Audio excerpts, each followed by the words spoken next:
Assalamualaikum warahmatullahi wabarakatuh. Materi video pembelajaran yang akan kita bahas saat ini adalah perusahaan dan lingkungan perusahaan. Pertama, kita bahas visi dan misi. Keberadaan visi bagi organisasi mutlak karena dengan visi organisasi dapat merencanakan keadaan di masa datang. Telah terbukti dalam kenyataan bahwa organisasi-organisasi yang sukses di tingkat dunia memiliki visi yang jelas mengenai apa yang ingin dicapainya di masa depan, serta selalu berusaha dengan sekuat tenaga agar visi yang telah dibuat tidak sekedar menjadi slogan belaka, namun menjadi satu pedoman yang mengarahkan langkah organisasi untuk mencapai apa yang telah dirumuskan dalam visinya. Selanjutnya dikatakan, perusahaan besar maupun kecil memerlukan pernyataan misi sebagai sumber arah, sebagai kompas yang membuat para pekerja, pelanggan, juga pemilik saham mengetahui mengapa mereka berada di situ dan mau menuju kemana. Visi adalah sesuatu yang menggambarkan keinginan perusahaan untuk masa yang akan datang. Ini tulisan dalam Hervita dan kawan-kawan. Menurut Wibisono dalam Hervita dan kawan-kawan, misi merupakan rangkaian kalimat yang menyatakan tujuan dan alasan eksistensi organisasi yang memuat apa yang disediakan perusahaan kepada masyarakat, baik berupa produk ataupun jasa. Unsur-unsur dalam visi dan misi. Pernyataan visi dan misi yang baik harus mempertimbangkan berbagai unsur penting yang harus menjadi pertimbangan sebelum pernyataan visi misi dirumuskan. Unsur pertama yang harus dipertimbangkan adalah audiensi sasaran atau target audience. Unsur ini menghendaki rumusan visi dan misi menyatakan kepada siapa rumusan ini ditujukan, atau siapa stakeholders organisasi itu. Kelompok-kelompok penting yang harus ada dalam audiens sasaran adalah karyawan, pemilik saham, pelanggan, dan masyarakat. Kemudian unsur yang kedua. Unsur yang kedua yang harus diperhatikan dalam perumusan visi misi organisasi adalah rentang cakupannya. Ada pernyataan visi dan misi yang demikian singkat yang diungkapkan dalam satu kalimat. Namun ada pula yang panjang. Di dalamnya mencakup rumusan tentang visi, misi, filsafat, tujuan, rencana, dan strategi. Unsur yang ketiga adalah mengenai bahasa yang digunakan dalam rumusan visi, misi.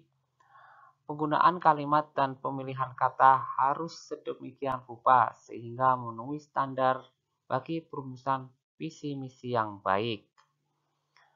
Unsur lain yang harus dipertimbangkan adalah bahwa pernyataan visi misi harus bertahan dalam jangka waktu tertentu sehingga tidak cepat usang dan tetap memiliki makna bagi keberadaan organisasi dalam jangka waktu yang lama. Setelah kita bahas tentang visi misi perusahaan, kita lanjut ke pengertian lingkungan organisasi. Materi ini bersumber dari penelitian Slamet Rianto.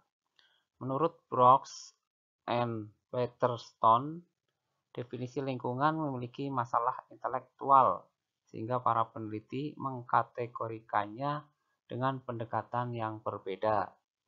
Pada konteks manajemen strategi, lingkungan didefinisikan berdasarkan dekat dan jauhnya lingkungan dari organisasi, atau langsung dan tidak langsungnya lingkungan mempengaruhi organisasi. Lingkungan yang paling dekat dengan organisasi yaitu lingkungan yang langsung mempengaruhi strategi, mencakup pesaing, pemasok, pelanggan, dan serikat dagang. Robbins membedakan lingkungan organisasi atas lingkungan umum versus lingkungan khusus, dan lingkungan aktual versus lingkungan yang dipersepsikan. Burns and Stalkers dalam Robbins membedakan lingkungan organisasi berdasarkan sumber informasi yang dapat diberikannya, yaitu yang stabil dan pasti dengan lingkungan yang berubah secara cepat dan dinamis.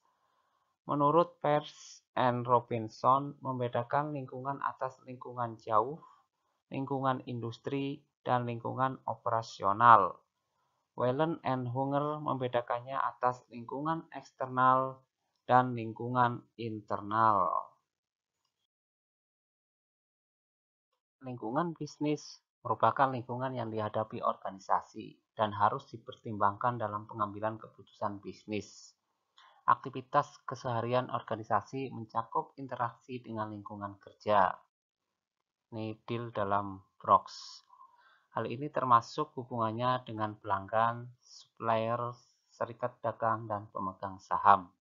Lingkungan bisnis berperan dalam memengaruhi penetapan strategi organisasi. Lingkungan bisnis yang dihadapi perusahaan perlu dianalisis. Maksudnya adalah untuk mencoba mengidentifikasi peluang bisnis yang perlu dengan segera mendapat tanggapan dan perhatian eksekutif.